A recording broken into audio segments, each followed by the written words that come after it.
Hello, good morning, good morning. Let's have a cup of coffee.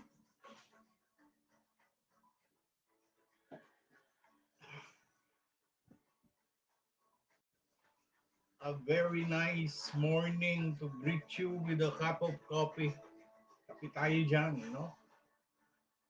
Uh, let's begin our day with a cup of coffee. Napakasarap ng timpla ng misis kung kape aba. Talagang malilimutan mo si sino ba yun? Sino ba yung artistang yun? Si Rosana Roses sa timplang kape ng aking misis. Napakasarap.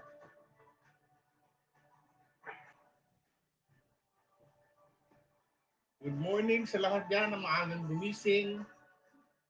Ah, sa aking mga anak, siyempre, ang unang binigrit ko ang aking mga anak, sila Ruby at Eman.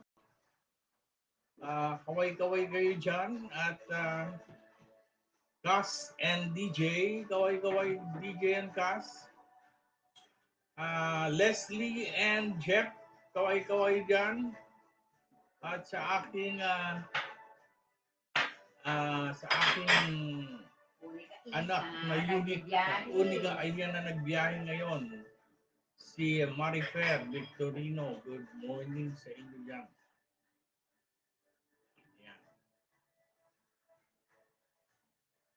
Napakaganda mag-usapan naman nangyari kahapon. No? Kahapon kasi medyo masaya ang aming paglalakad ni Madu sapagkat nakita namin ang aming mag-anak na, ay hindi ba mag-anak, ang kanyang kumare na si Marites. Naku po, napakaraming chismis na nakuha ni Malu.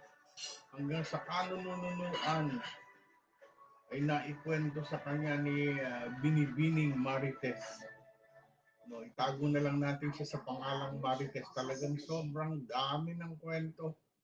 Nakapaglakad na ako ng isa't kalahating oras, hindi pa natatapos ang kanilang kwentuhan. Talagang sigurong napakahaba ng kanilang pinag-usapan. Ano? Sana naman na hindi ako kasama doon sa chismis. Ano? Ayan. Good morning kay Marites. Nakausap ni Ma'am Malu kahapon. Good morning sa iyo. Sana sa susunod na pagkikita ninyo, marami ka na namang kwento sa kanya. No? Ayan. Tinatanong ni Malu kung sino ang kinukwento ko. Sabi ko hindi, si Marites ang kinukwento.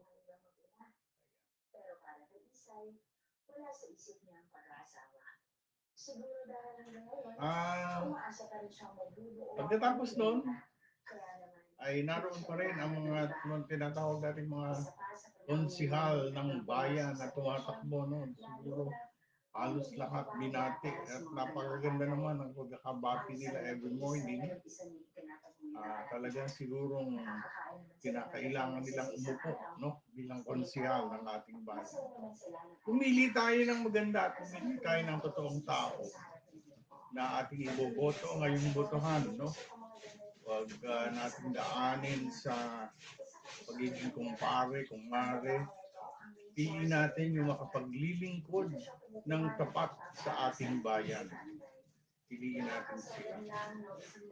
Sana sa pagpili ninyo ng mga ihahalal sa darating na eleksyon ay patnubayan kayo ni Lord sa pagpili para naman maging maganda at kaiga-igaya ang sa mga sumusunod na pamumuhay natin dito sa bayan ng Binawan. Isang good morning sa inyo dyan. Good morning din kila Kuya Ed coming from Canubay, Valenzuela, Metro Manila. Kay Dan na nasa Tagkawayan ngayon. Kay Janet, kay Jennifer, sa lahat ng aking pamangkin, sila Lani, si Manong Jimmy, nakita ko kahapon. Kahapon ko ba nakita kahapon na ano? Manong Jimmy, good morning sa iyo dyan. Good morning, Manong Jimmy. Kay Jasper, good morning. Nagaling sa Sikihor. May aswang nga ba sa Sikihor, Jasper? Parang may aswang doon, ano? Sabi ni Miss Clark. Okay. Ayan, makinig kayo ng Miss Clara Horror Story. At saka Bangungot Diary. Napakahusay magkwento ni Miss Clara. Talagang kahit dalawa lang sila ni Sir Jay, nabibigyan nila ng buhay ang kanilang mga istorya sa kanilang mga kwentong ikinukwento. Good morning sa inyo dyan, Miss Clara and Sir Jay. Napakagaling ng pagkakagawa ng inyong mga kwento at talagang kapupulutan ng moral story. Kahit na sabihin natin horror story siya, ay mayroong moral story na naipararating sa bawat nakikinig. Very good. I am congratulating both of you. Very good.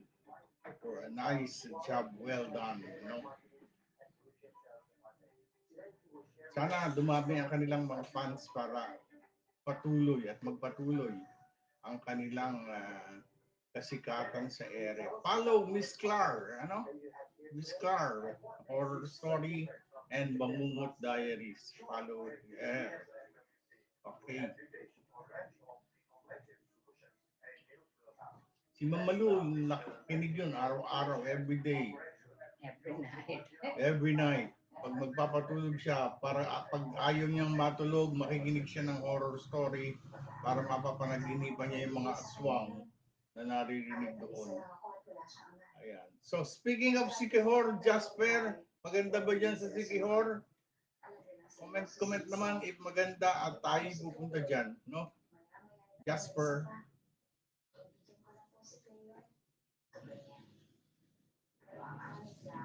Good morning din sa aking mga dating mga teacher dito sa Tatala. Good morning sa inyo dyan. Pinabati kayo ng inyong dating principal. Hello, everyone. Sa ating mga naging superintendent. Good morning sa inyo dyan. Ayan, sa panahon ngayon, nakikinig si Marilu ng love story. Ito lang ginagawa ng mga oldies. Sabi nga ng mga oldies ay hindi walang masyadong ginagawa. Pero maraming pinagkakaabalahan.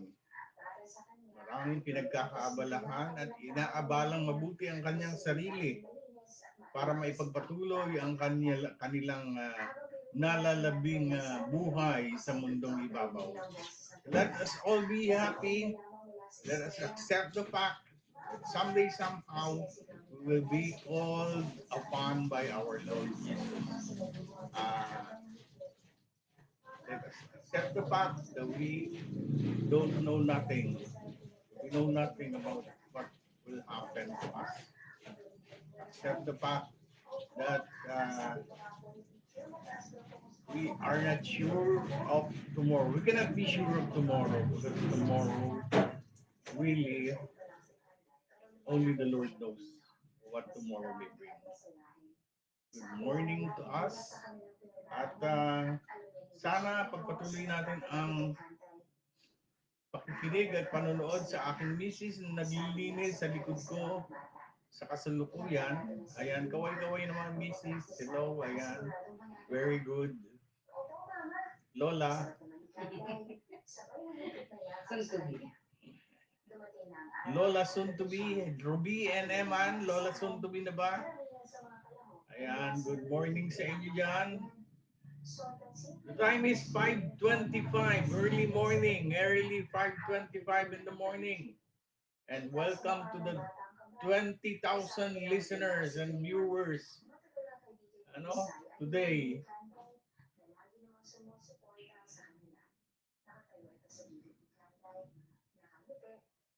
Pinagmamasdan ng bata ang tila, hindi mapakali. Mama, kinakabahan ko. Ayan, kaway-kaway ulit mo, Lu. Mahigpit na hawak ko mga kamayan sa Lola. Ang gagawin ko siguro ng mga kalaban ko. Yan po, si Lola Malu. Sabi nga ni Marifer, naiwan si Lola. Naku po, naiwan si Lola.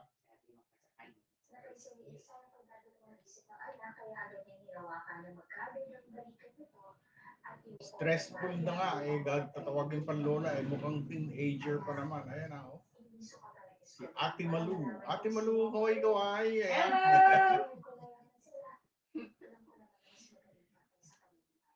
Kailangan maging busy.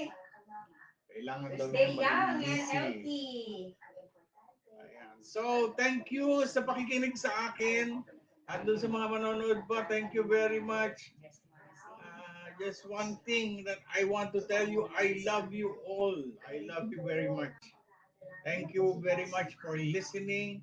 Thank you very much for giving time to my live show. And thank you very much sa mga naganap sa ating buhay. Thank you. Bye and God bless. See you next time.